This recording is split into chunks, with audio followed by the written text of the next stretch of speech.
ஓம் சத்குருவே சரணம். வாத்தியார் மகாராஜுக்கு ஜெய். குருவருளால் கால ரகசிய பதிவேட்டில் பார்க்கக்கூடிய விஷயமானது பார்த்துட்டிங்கன்னா, வராக ஜெயந்தி அப்படின்ற ஒரு விஷயம். வராக ஜெயந்தின்னா பொதுவாகவே நீங்கள் பார்த்துட்டிங்கன்னா, இந்த விஸ்வாசுவ ஆண்டோட சித்திரை மாதம் வெள்ளிக்கிழமை அப்படின்ட்டு தான் அதை மென்ஷன் பண்ணியிருப்பாங்க. கேட்டை வந்து காலையில் ஒரு 8:30 மணி வரைக்கும் இருக்கும்.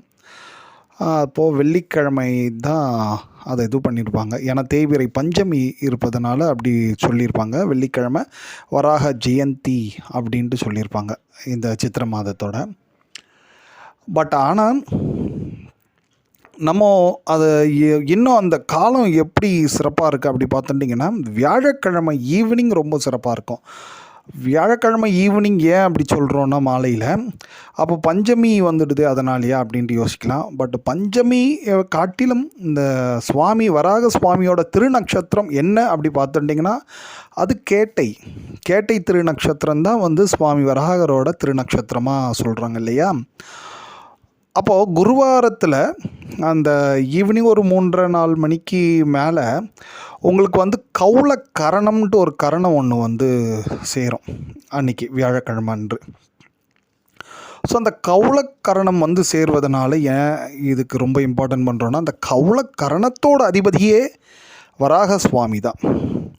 ஸோ அதனால் நீங்கள் பார்த்தீங்கன்னா இந்த கேட்டை ப்ளஸ் கௌளக்கரணம் இது ரெண்டுமே சேர்ந்து இருக்கிற சமயத்தில் நாம் வராக சுவாமியோட தெரிஞ்ச ஸ்லோகங்கள், குறிப்பாக கவச்சம் தான் வராகர் வராகி இவங்களோட ஸ்லோகங்களில் ரொம்ப முக்கியமானது பார்த்துட்டிங்கன்னா கவச்சம்.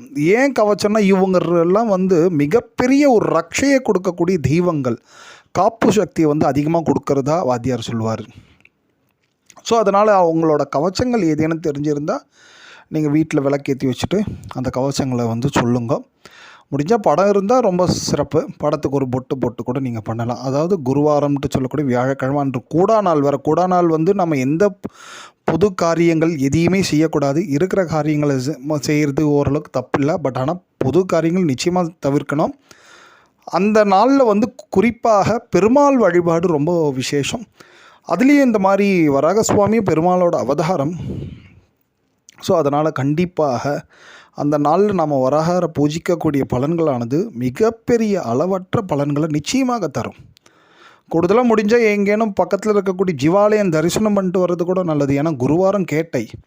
இந்த கேட்டையோட விசேஷமே அது பூமிக்கடியிலிருந்து வெளியே வரக்கூடிய சக்தி உடைய ஒரு நட்சத்திரம் அப்படின்னு ஒரு வாத்தியார். ஏன்னா பூமிக்கு அடியில் இருக்கக்கூடிய பொருட்கள் வெளியே வரக்கூடிய ஒரு அற்புதமான நாள். அதனால தான் இந்த கேட்டையில் வந்து ஜீவ சமாதிகள்லாம் பார்த்துட்டிங்கன்னா அவங்க உள்ளே இருப்பாங்க சமாதிக்குள்ளே. அவங்க அன்றைக்கி ஒரு நாள் வெளியில் வந்துட்டு தான் மறுபடியும் உள்ளே போவாங்களா. அதனால தான் அந்த கேட்டை நட்சத்திரத்துலலாம் அந்த ஜீவாலய தரிசனம் கண்டிப்பாக பண்ணணும் அப்படின்னு வருவாதியார். அதுலேயே குருவாரம் வந்து அந்த ஜீவாலயத்தில் யார் இருக்க போகிறா, குருநாதர்கள் தான்.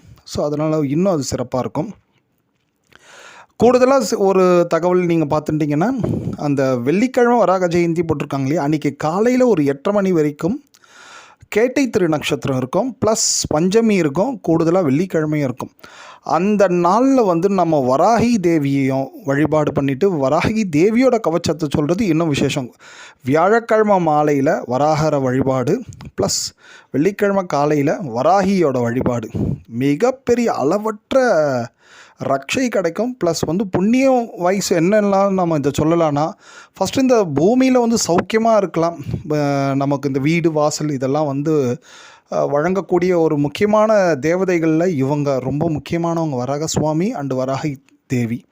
ஸோ அதனால் இவங்க தான் வந்து இந்த பூமிக்காரகர்களாக இவங்கெல்லாம் விளங்குவதால் இவங்கள பூஜிக்கிறதுனால நமக்கு என்ன கிடைக்கும் அப்படி பார்த்தாச்சு, நல்ல ஸ்திரமான வீடு வாசல் இதெல்லாம் வாழ்க்கைக்கு தேவையானது இல்லையா. அதை விட கூடுதலாக ஒரு பெரிய விஷயம், இந்த பூமிக்கு ஏற்படக்கூடிய அநேக விதமான ஆபத்துகள் துன்பங்கள்ல இருந்தும் இவங்க வந்து இவங்கள நாம் துதி பண்ணுறதுனால இந்த பூமியை இவங்க வந்து காப்பாற்றுவாங்க. ஏன்னா லோகக்ஷேமந்தான் எப்பயுமே முக்கியம். ஏன்னா இந்த உலகம் நல்லா இருந்தால் தானே நம்ம உலகத்தில் நல்லா இருக்க முடியும். ஸோ அதனால் அது மட்டும் இல்லாமல் இந்த வராகங்களுக்கெல்லாம் முடிஞ்ச அளவுக்கு உணவு கொடுக்கறது ரொம்ப விசேஷம். அதுவும் வாய்ப்பு இருந்தால் பாருங்கள். கூடுதலாக இன்னொரு பெரிய புண்ணியம் ஒன்று உண்டு. என்னென்னா, இந்த வராக சுவாமியை பூஜை பண்ணுவதனால சனீஸ்வர பகவானோட பரிபூர்ண கிருபா கடாட்சம் கிடைக்கும். ஏன்னா கிரக ரீதியாக அந்த கரணத்தோட அதிபதி சனீஸ்வரர். ஸோ அதனால் சனீஸ்வரர் பிரீத்தி, ஏன்னா நிறைய பேருக்கு 7 ஸ்டார்ட் ஆகிருக்கும், அஷ்டம ஸ்டார்ட் ஆகிருக்கும், இப்படிலாம் கொஞ்சம் பயந்துட்டுலாம் இருப்பாங்க இல்லையா. இந்த மாதிரி ஒரு அற்புதமான நாள் இந்த கேட்டை, கௌளகாரணம் இதெல்லாம் சேர்ந்து வரச்சே நீங்கள் இந்த மாதிரி வரக சுவாமியை பூஜை பண்ணுறதுனால சனீஸ்வரரும் மகிழ்ச்சி அடைகிறாரு அப்படின்ற ஒரு கூடுதல் தகவலும் ஒன்று உண்டு. வாய்ப்பு இருக்கிறவங்க நிறைய கிழங்கு வகைகள் சம்மந்தப்பட்ட உணவுகள் என்ன கிடைக்குமோ நல்ல ஓரளவுக்கு சுவையாக ஏழைகள் பார்த்து மகிழ்ச்சி அடைஞ்சு சாப்பிட்ற மாதிரி இருந்ததுன்னா அந்த பொருட்களெல்லாம் தானம் பண்ணுறதும் கூடுதலான இவங்களோட அனுக்கிரகத்தை வந்து நிச்சயமாக நமக்கு பெற்றுத்தரும்.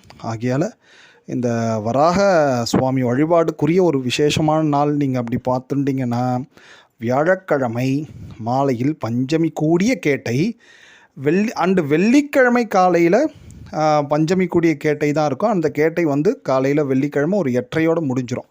அப்போது வராகி, வியாழக்கிழமை வராகர், வெள்ளிக்கிழமை வராகி, இப்படி 2 பேரையும் தொடர்ந்து ஒரு பூஜை பண்ணுறதுக்கு ஒரு வாய்ப்பு கிடைக்குது. ஒரு அற்புதமான காலம் ஒன்று அமைஞ்சிருக்குன்னா அது யாருமே தயவு செய்து மிஸ் பண்ணாதீங்க.